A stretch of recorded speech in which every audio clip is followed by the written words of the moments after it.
Hello everyone, welcome back to my YouTube channel. तो अभी हमारा जो टॉपिक है वो हमारा माध्य है। तो हम लोग अभी माध्य के बारे में समझेंगे। ये एक केंद्र प्रवृत्ति का एक पार्ट है, प्रवृत्ति का टाइप है जो एग्जाम के लिए बहुत इंपॉर्टेंट है। तो आप इसको अच्छे से कर लेना। तो चलिए समझते हैं कि माध्य क्या होता है। ठीक है, तो केंद्र प्रवृत्ति का सबसे शुद्ध मान देता है। जो केंद्र प्रवृत्ति जो हम लोग औसत निकालते हैं उसका सबसे शुद्ध मान, ये ऑब्जेक्टिव में पूछा जाता है ये क्वेश्चन कि सबसे शुद्ध मान कौन देता है, माध्य, माध्यक और बहुलक। तो सबसे शुद्ध मान अगर कोई देता है तो माध्य देता है। इसे अंकगणितीय माध्य के नाम से भी जाना जाता है। रेबर एवं रेवर के अनुसार मूल्यों या प्राप्तांकों के समूह को मूल्यों या प्राप्तांकों की संख्या से भाग देना ही माध्य या अंकगणितीय माध्य कहलाता है। देखिए ये बहुत ही है, जैसे हम लोग माध्य निकालने का क्या प्रोसेस होता है कि जितना दिया हुआ है सबका समेशन करके जितना नंबर्स है उससे क्या करना, डिवाइड करना। जैसे यहाँ पे एक एग्जांपल यहाँ पे दिया गया है कि जैसे 3, 6, 5, 4, 7, 8 है, तो सबका समेशन करके कितना डिजिट है, 3, 6, 5, 4, 7, 8, तो टोटल कितना डिजिट है, 6 डिजिट है। तो इसे हम लोग क्या करेंगे, डिवाइड करेंगे, तो इससे हमारा क्या निकल जाएगा, माध्य निकल जाएगा। ठीक है, अब हम लोग समझेंगे कैरेक्टरिस्टिक्स, इसका विशेषता क्या है, क्या गुण है, क्या महत्व है। तो हम लोग इस चीज़ को समझेंगे कि माध्य का क्या महत्व है, क्या विशेषता है। तो पहला विशेषता, वितरण का प्रत्येक प्राप्तांक मध्य मान की स्थिति को प्रभावित करता है। जैसे दिए गए वितरण के प्राप्तांकों में से किसी प्राप्तांक को घटाने बढ़ाने से उस वितरण का मध्यमान घट बढ़ जाता है।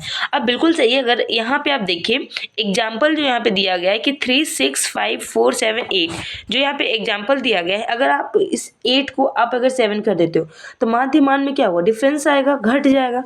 तो अगर हम किसी भी प्राप्तांक को घटाते हैं अगर या बढ़ाते हैं तो रिजल्ट में भी क्या होता है, इंक्रीमेंट और डिक्रीमेंट होता है।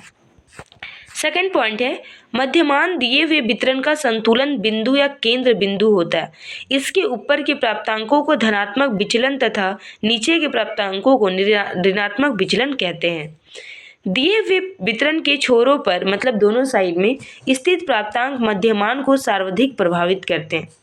मीडियन एवं मोड की अपेक्षा मध्यमान की मानक त्रुटि कम होती है। ठीक है, अभी हम लोग फर्स्ट पॉइंट ही समझे थे कि जो मध्यमान होता है यहाँ ये क्या करता है, एक सही वैल्यू देता है। औसत जो हम लोग निकालते हैं इसे प्योर वैल्यू मिलता है। तो अगर एरर का बात करें तो मीडियन और मोड से बहुत ही कम एरर किस में होता है, मीन में होता है। फिफ्थ पॉइंट समझेंगे, मध्यमान की आवृत्ति वितरण के केंद्र की ओर इंगित करता है तथा वितरण के संतुलित होने पर यह ठीक केंद्र में संतुलन बिंदु के रूप में होता है। लेकिन जब वितरण में असंतुलन पाया जाता है तो मध्यमान भी केंद्र से असंतुलित हो जाता है। वितरण जितना असंतुलित होगा मध्यमान उतना ही केंद्र से दूर होगा। अब हम लोग समझते हैं नेक्स्ट पॉइंट, दिए गए वितरण सभी प्राप्तांकों में एक निश्चित राशि जोड़ने अथवा घटाने से मध्यमान का मान ही क्रमशः निश्चित राशि के बराबर घट बढ़ जाएगा। इस पॉइंट को हम लोग समझे थे कि अगर आप घटाते हो या बढ़ाते हो तो रिजल्ट में भी क्या होगा, इंक्रीमेंट डिक्रीमेंट हो जाएगा। दिए हुए वितरण के सभी प्राप्तांक को एक निश्चित राशि से गुणा करने से मध्यमान का मान भी निश्चित राशि के गुणनफल हो जाएगा। अब हम लोग समझेंगे कि मध्यमान का प्रयोग कब करना चाहिए। और देखिए बहुत ही इंपॉर्टेंट क्वेश्चन है, ये एग्जाम में आता है, तो आप ये सब एकदम अच्छे से आपको कर लेना। जब सबसे अधिक विश्वसनीय केंद्र मान का पता लगाना हो, जब सबसे ज़्यादा हम लोग को रिलायबल फाइंड आउट करना हो कि किसी भी रिजल्ट का कितना रिलायबल है कोई भी रिजल्ट, तो हम लोग किसका यूज़ करेंगे, माध्य का यूज़ करेंगे। जब सबसे शुद्ध और विश्वसनीय केंद्र प्रवृत्ति के माप की गणना करनी हो। ठीक है, नेक्स्ट पॉइंट है, जब वितरण सामान्य हो अर्थात जब भी अंक श्रृंखला के समस्त अंक समान रूप से वितरित हो तब मध्यमान का प्रयोग करना चाहिए। नेक्स्ट पॉइंट है, जब वितरण के प्रत्येक अंक को महत्व देना। ठीक है, क्योंकि मध्यमान में जितने भी अंक होते हैं सबका एक क्या होता है, इंपॉर्टेंस होता है, सबका अलग अलग महत्व होता है। ठीक है, जब बहुलांक की गणना करनी हो, तुलनात्मक अध्ययन करते समय भी मध्यमान की गणना करनी चाहिए। नेक्स्ट पॉइंट है, मध्यमान का प्रयोग उस समय भी किया जाता है जब मानक विचलन स्टैंडर्ड डेविएशन सहसंबंध कोरिलेशन की गणना की जाती है। ये दोनों भी इंपॉर्टेंट टॉपिक है, कोरिलेशन और स्टैंडर्ड डेविएशन। यहाँ से कोरिलेशन से एक मैथमेटिकल क्वेश्चन आता है तो आप इसको अच्छे से कर लेना। अब हम लोग समझेंगे एडवांटेज, कि एडवांटेज क्या क्या है। मध्यमान की गणना से शुद्ध औसत प्राप्ति होती है। इस चीज़ को एकदम आप याद कर लेना कि शुद्ध औसत की प्राप्ति किससे होती है, माध्य से, माध्यिका से, बहुलक से। तो माध्य से हम लोग को शुद्ध, देखिए औसत तो हम लोग को तीनों से मिलता है, माध्य, माध्यक, बहुलक तीनों से हम लोग को औसत मिलता है। लेकिन जो शुद्ध औसत होता है जिसमें बहुत कम मतलब ना के बराबर एरर होता है वो माध्य होता है। इसे सरलता से क्या किया जाता है, प्राप्त किया जा सकता है। दिए हुए वितरण के अंकों का शुद्ध प्रतिनिधित्व मध्यमान ही करता है। नेक्स्ट पॉइंट है, मध्यमान की सहायता से तुलना अन्य केंद्र प्रवृत्ति मापों की अपेक्षा अधिक सरल होती है।